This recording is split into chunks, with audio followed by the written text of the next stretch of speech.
with Sachs Family Adventures. Today we're going to be installing RV snap pads.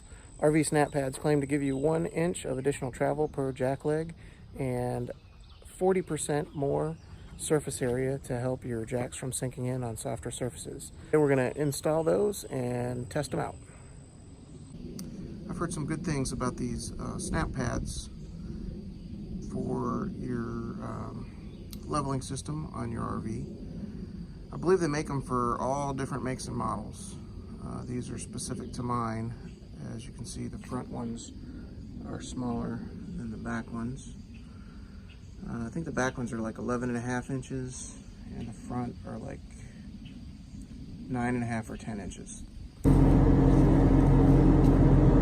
So the directions didn't say anything about it, but I just sprayed some soapy water on the bottom of these jack pads to clean them off, just so there's not any debris or dirt or rocks that are going to be permanently stuck between the pad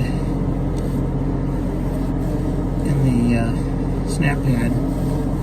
So once you get that cleaned off, then I just put a little bit more soapy water on there to help assist it snap in place. And then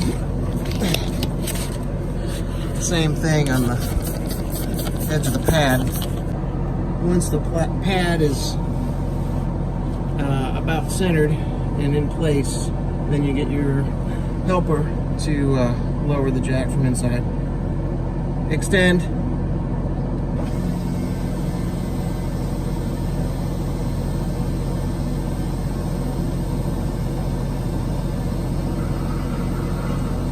Stop.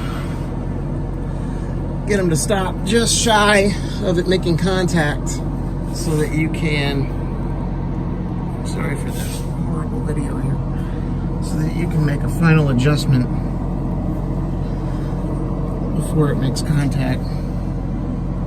Doesn't have to be lined up perfect, but the closer you get to perfect, the easier it'll have to snap into place. Extend.